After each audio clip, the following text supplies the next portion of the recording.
Oh, I see. I see. Look at you. Look at you. Finally finding your way home. Finally. Finally. You know, the others.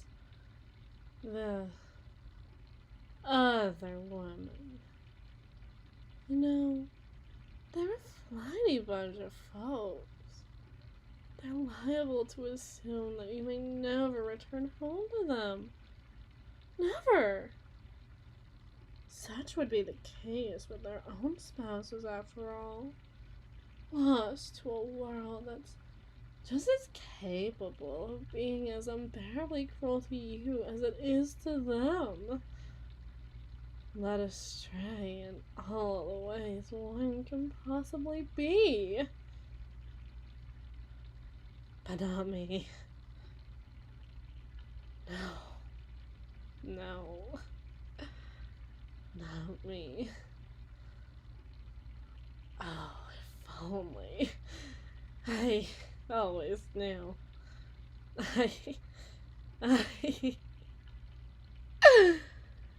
I always did that sooner or later, or sooner or later, or later, or later, or even sooner than that you would come back.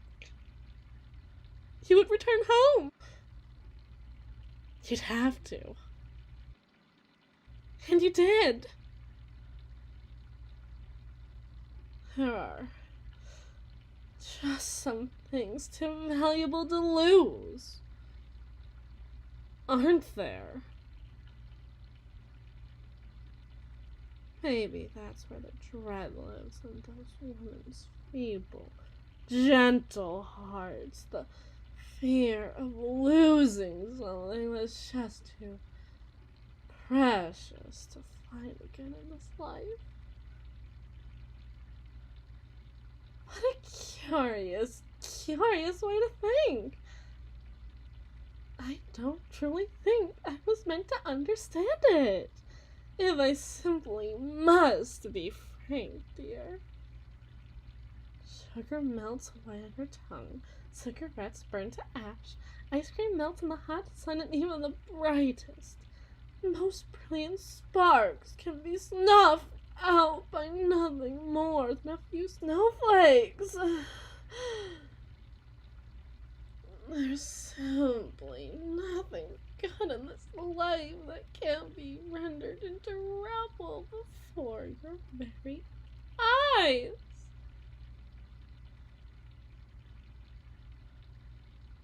Now, why am I soaking, dripping wet?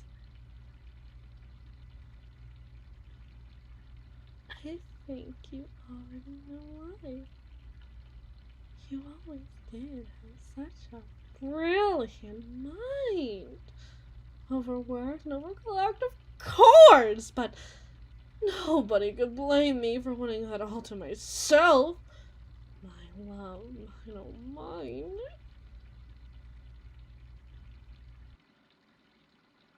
It was quick, you know. No kicking, no thrashing, didn't even cry. It was no different from laying him to rest in his cradle. Something I've done almost 100 times. I was about to join him if I didn't hear your keys in the lock. I can barely even believe I was able to hear it at all over the running water, alone with my head under the surface. An intervention you could almost call divine. You know,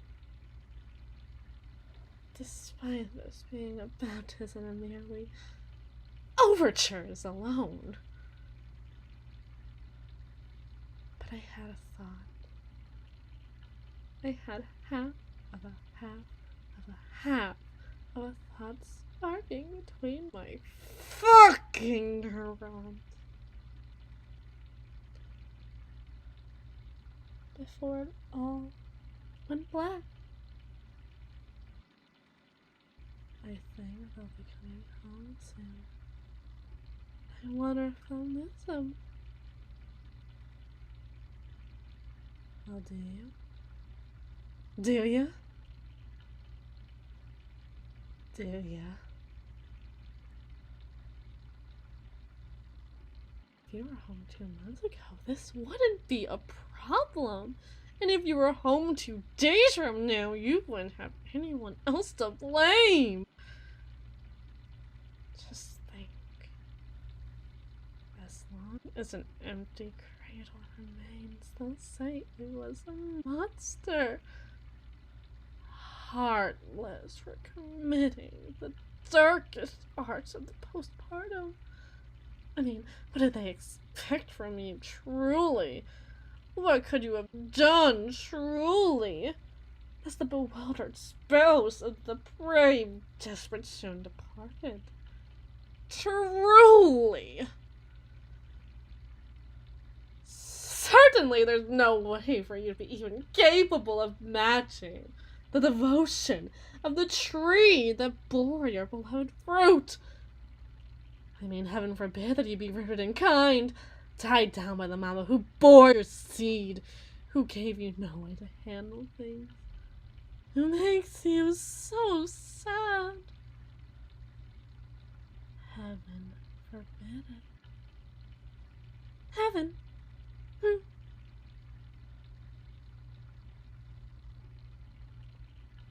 Do you really suppose there is one for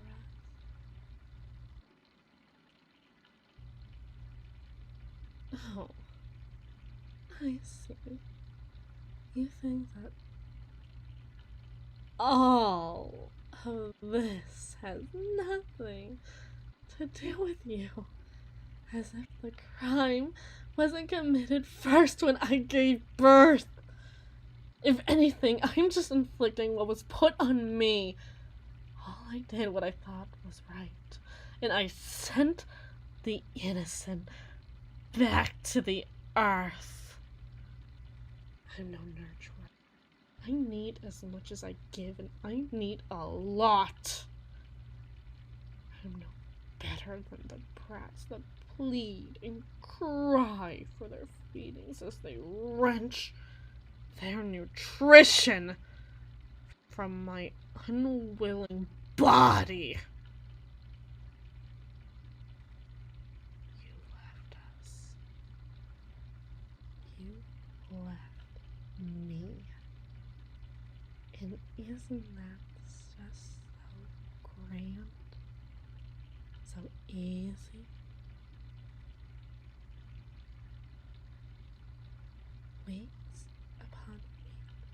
upon weeks, off on your dalliances with the expectations of being able to return home to the well-cut lawn and the white picket fence with the son who wants nothing more than to play t-ball with his dear and loving, but ever so distant parent.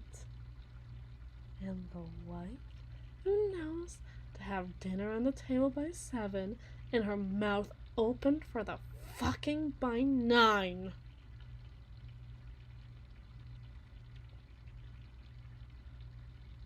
You've made it rather clear you want it both ways. To have a household that exists outside of your purview, but also one that orbits your entire being. I don't think any little wife yearns to become the little wife, reminiscing, sharpening the knives in the kitchen with the expectations that they'll be wielded by no arm. But maybe that's my curse.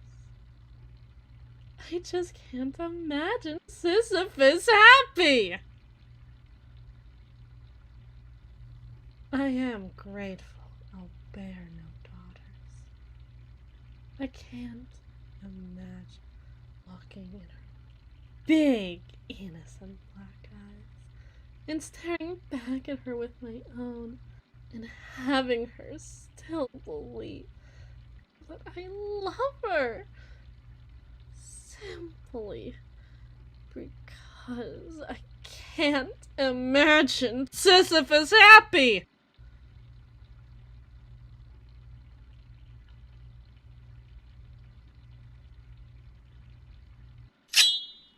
Well, I thought that went without saying.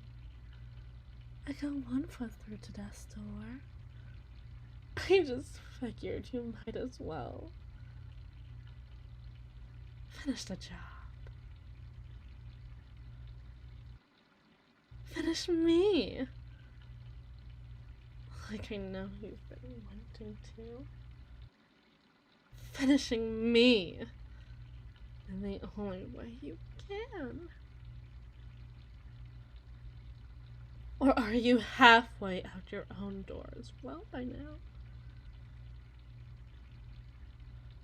Well, how typical can you get is all I'm really, truly asking. Well, that. And do you? Do you? Do you?